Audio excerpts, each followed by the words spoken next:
अवधूत चिंतन श्री गुरुदेव दत्त। श्री स्वामी समर्थ। जय जय स्वामी समर्थ। श्री गुरुचरित्र अध्याय 8।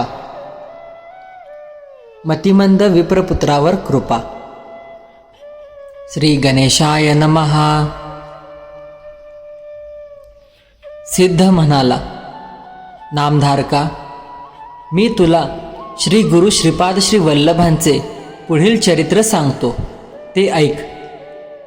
श्रीपाद यती गोकर्णास 3 वर्ष गुप्तपणे राहिले। मग 4 महिने श्री शैल पर्वतावर राहिले। त्यानंतर ते कृष्णा व गोदावरीच्या संगमावर वसलेल्या कुरवपुरी गावी गेले। तेथे त्यांची खूप प्रसिद्धी झाली। त्या गावात एक वेदज्ञ ब्राह्मण राहत होता। अंबिका ही त्याची पत्नी। त्यांची मुले जगत नसत। पुढे नवस सायासांनी त्यांना एक पुत्र झाला व तो मंदबुद्धीचा होता। मुंज झाल्यावर पित्याने त्याला विद्याभ्यास शिकवण्याचा खूप प्रयत्न केला, पण अभ्यासात प्रगती होईना। पतीची चिंता पाहून अंबिकेला दुःख वाटे। पुढे तो ब्राह्मण मरण पावला। विधवा झालेली अंबिका उदरनिर्वाहासाठी घरोघरी भिक्षा मागी। एका पंडिताच्या पत्नीला त्या शोचनीय अवस्थेत पाहून लोकांना वाईट वाटायचे।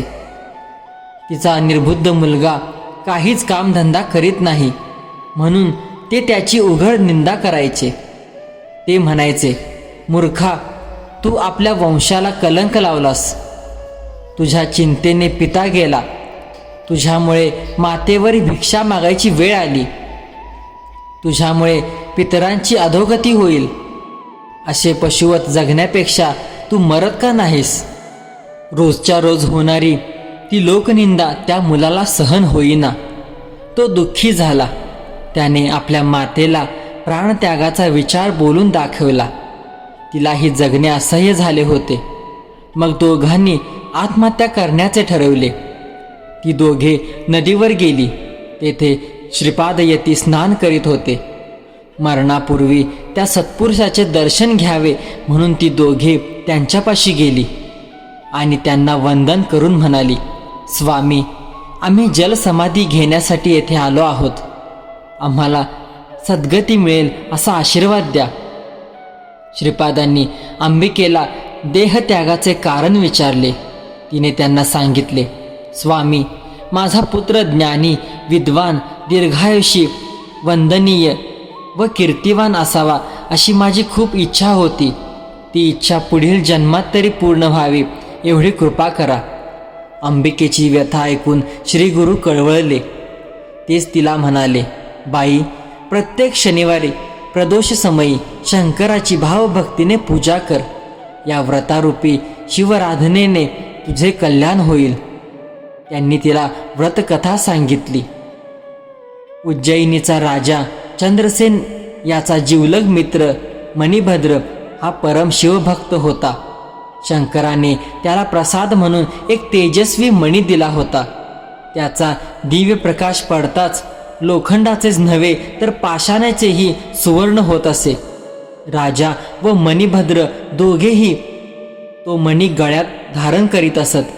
तो मणी मिळवण्यासाठी अनेक राजे प्रयत्नशील होते।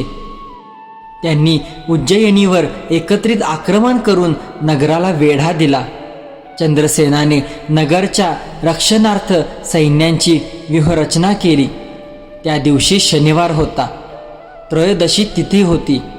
शनिप्रदोष व्रत करणाऱ्या राजाने सायंकाळी शिवालयात जाऊन महाबळेश्वराची यथासांग पूजा केली। त्यावेळी देवदर्शनासाठी आलेल्या काही गवळणींनी व त्यांच्या मुलांनी त्या पूजेचा आनंद घेतला। गवळी वाड्यात गेल्यावर त्या मुलांनी खेळ म्हणून दगडधोंडे मांडून शिवालय रचले। त्यात शिवलिंग म्हणून एक दगड होता। पत्री व फुलांनी त्याची पूजा केली। रात्रीच्या वेळी सर्व मुले आपापल्या घरी गेली। एक मुलगा त्या पूजेत इतका रममान झाला होता की आईने जेवणासाठी अनेकदा हाक मारूनही तो घरी गेला नाही। त्याच्या आईने तेथे येऊन मुलाला एक धपाटा घातला आणि दगडधोंड्यांचे शिवालय विस्कटून ती तनतनत निघून गेली. ते पाहून त्या गोपबाळाला खूप दुःख झाले. तो रडू लागला. आता प्राणत्यागच करायचा असा निश्चय करून तो घरी गेलाच नाही. तेथेच लिंग म्हणून मांडलेल्या दगडाकडे पाहत शिवनाम घेऊ लागला. त्याची भक्ती पाहून प्रसन्न झालेल्या शंकराने तेथे एक रत्नखचित शिवालय उत्पन्न केले. त्यात दिव्य शिवलिंग होते. शंकराने गोपबाळाला दर्शन दिले. त्याने शिवाला माझ्या मातेवर रागवू नकोस अशी विनंती केली.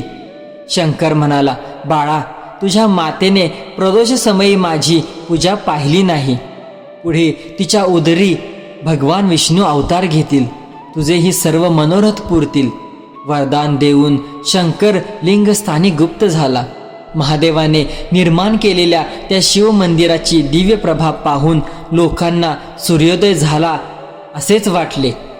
त्यांनी खूप गर्दी केली. चंद्रसेनही तेथे आला.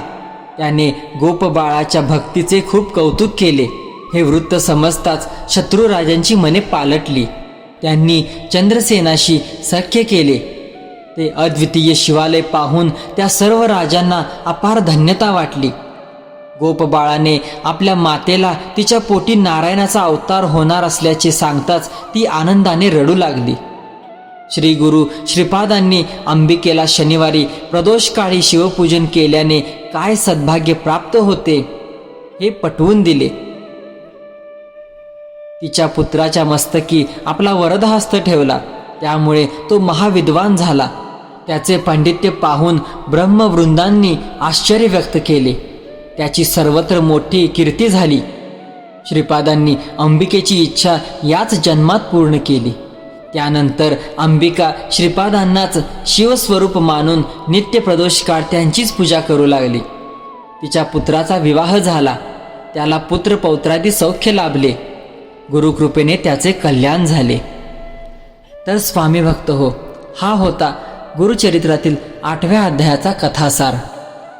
असेच प्रत्येक अध्यायाचे मराठी भाषांतरीमध्ये कथासार तुम्हाला आपल्या स्वामी उपासना या चॅनलवरती ऐकायला मिळणार आहे. तरी आपल्या या चॅनलला नक्की सबस्क्राईब करा व जास्तीत जास्त शेअर करा. धन्यवाद. अवधूत चिंतन श्री गुरुदेव दत्त.